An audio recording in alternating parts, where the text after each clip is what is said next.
नमस्कार मंडळी, संतोष गुरव कोकण आपला होता असा या ब्लॉगवरती आपलं स्वागत असा.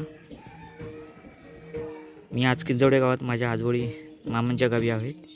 हे मामांचं घर आणि ही बाहेरचा रस्ता जो त्यांच्या साणेश्वर मंदिराकडे जाणारा आणि हा त्यांच्या घराकडे जाणारा रस्ता.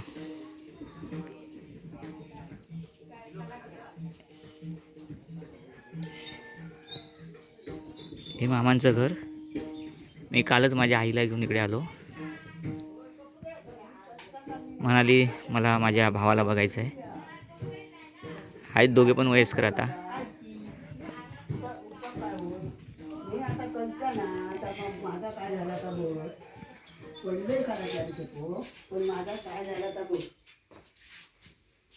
हे आमचे मामा झोपले आहेत, तर आजारी असतात.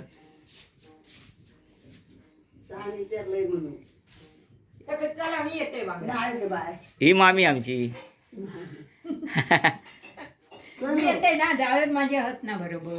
बघा, ही आमची आहे.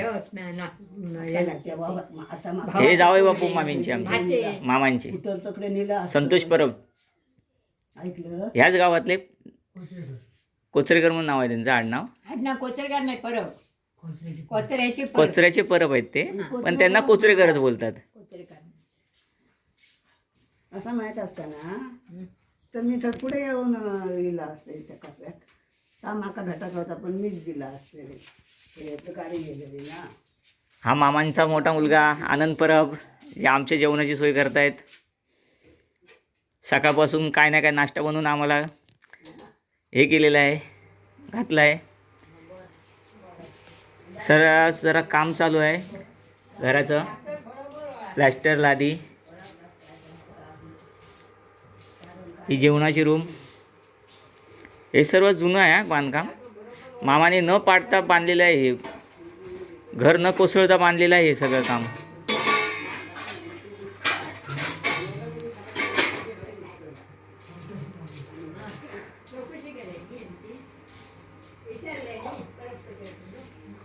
हे बाथरूम, हे पाटलादार आहे. हालीच सध्या काम केलेलं आहे. मुंबईच्या लेवलचं काम केलेलं आहे इकडे. संडास बाथरूमचं खूपच छान काम केलं आहे.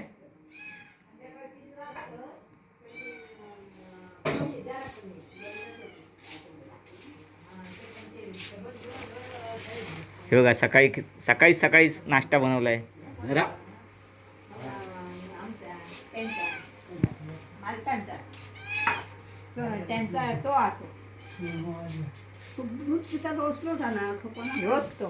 ह्या घराला 105 वर्ष झाली आहेत. 105 वर्ष या घराची.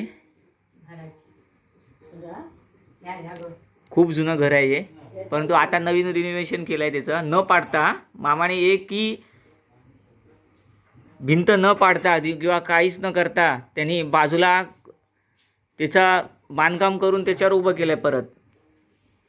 हे बघा, तुम्हाला दिसेलच सर्व जुनं आहे, परंतु सर्व आता दगडाच्या नवीन भिंती घातल्या गेल्या आहेत आणि त्याला प्लॅस्टर केलं आहे. आणि प्रत्येक रूम जे आहेत जसे आहेत तशा ठेवून त्यांनी काम केलं आहे.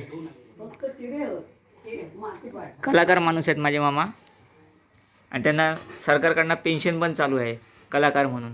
हे बघा, हे जुन्या याच्यामध्ये लिहिलेलं लाकडावरती कधी आणि कोणाच्या नावाचं ते शके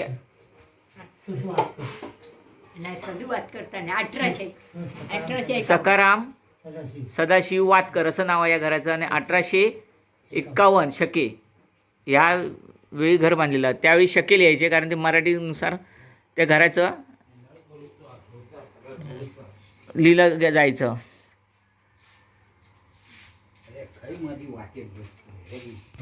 मामी सकाळीच उठली आहे. सकाळपासून तिचं काम चालू, काय नाही काय. थंडीमध्ये ते अजिबात, म्हणजे आम्ही स्वेटर घालून होतो थंडीमध्ये, पण ती अजिबात स्वेटर बिटर काय नाही. आम्ही कमाल करतो की तिला थंडी लागते की नाही लागते. याचा नदीचं पाणी आणूचं नाही सांगते का नदीचं पाणी आणत नाही आता